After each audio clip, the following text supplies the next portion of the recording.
Moving on to more local news, a delegation of the Bar Association of Sri Lanka, led by its president Vijayadasa Rajapaksa, met the Speaker of Parliament Chamal Rajapaksa today. The Secretary of the BASL, Attorney-at-Law Sanjay Gamage, said that the purpose of the meeting was to discuss proposals put forward by the BASL.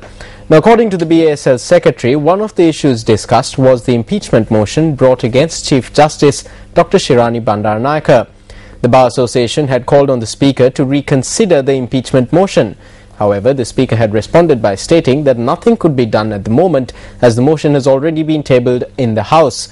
The second issue that had been discussed, according to Gamage, was to allow the BASL to observe the proceedings of the Parliamentary Select Committee that has been appointed to examine the impeachment motion against the Chief Justice. Now, the BASL Secretary stated that the Speaker had requested a few days to consider this request. Up next is the cartoon of the day.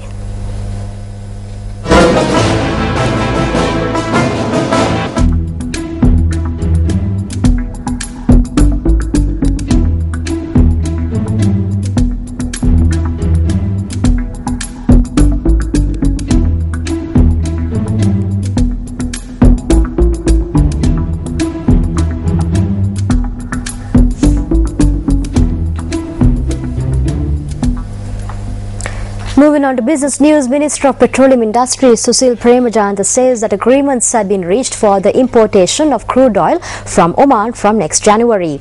The minister noted that crude would be purchased at approximately the same price as previously purchased from Iran, adding that a 4-month credit facility had also been made available. The agreement that we have reached with them allows us to purchase crude at the same price as we did from Iran. Dubai has a price for crude oil. The surcharge is slightly less than in Iran. Therefore, we have that benefit and a 120-day credit facility. The minister said that although Iranian crude is more suited for use at the Sapugaskanda oil refinery, measures are being taken to import alternative crude due to difficulties in importing oil from Iran.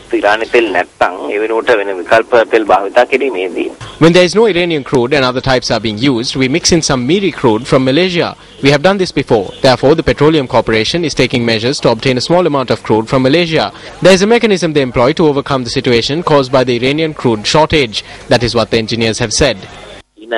Minister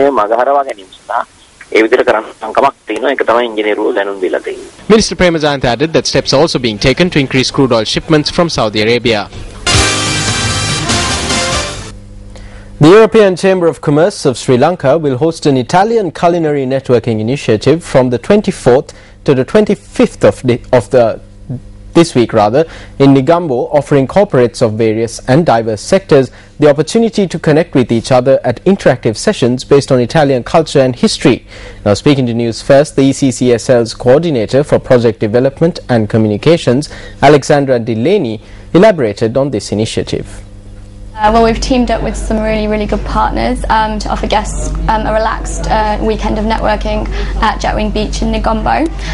The event's going to be focused around an Italian theme with pasta making demonstrations and wine tasting sessions to offer corporates of the diverse sectors that make up our membership just a relaxed weekend of informal networking. An important part of anybody wanting to learn about Italy, whether from a business perspective or a cultural perspective or a historical perspective, is definitely the cuisine, which form an integral part of Italian culture. A culinary culture is definitely developing in Sri Lanka, especially among the business community that obviously eat out a lot, and I think Italian cuisine does shape a great part of that. So I think what we're offering is a chance to learn a little bit more about that from a business perspective and from a business angle. Our news segment, The Best Cut, could be described as an endeavor that combines the power of traditional reportage with the power of new media to give our viewers a powerful voice. An independent panel will select 3 statements each day, and our viewers, will have the opportunity to vote for the best statement. We report, you decide, you judge. The Best Cut. Make your choice now. We take loans on interest from various countries. Then we show the rest of the world that we are well off by giving this money to build roads in the Maldives. I opposed the provincial council system before I came here, and I continue to do so. Only Minister Vimal Veeravansa goes around saying random things.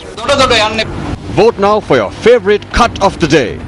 Log on to www.newsfirst.lk or SMS to BEST space your choice and send it to 7788. For the best cut of the day, watch News First on Sirasa TV at 10 tonight.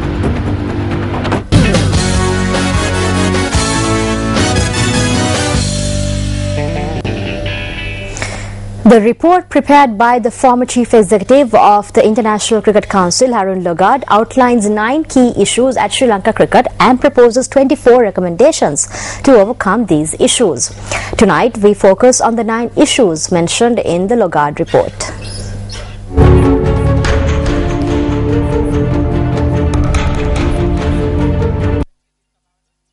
The report prepared by Harun Logad, who acted as an independent advisor to Sri Lanka cricket, was presented to the media at a briefing held in Colombo yesterday.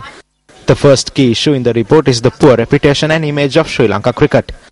The report highlights an outdated Sri Lanka cricket constitution and governance model as its second issue. The third key issue pointed out in the Logad report is the weak financial position, while the lack of professional administration has been listed as the fourth issue.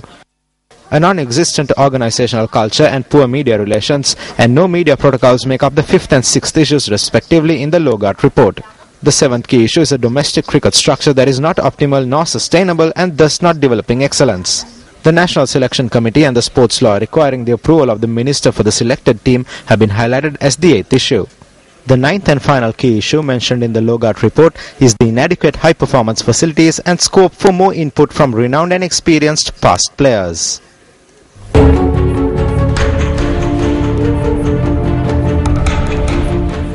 Sports First will focus on the recommendations made in the Logad report to address the 9 key issues on Primetime News tomorrow. And that's a wrap of your Primetime News Bulletin. As always, it's been an absolute pleasure having you with us. I'm Nadim Majid. And I'm Krishni Panitharatna. Good night.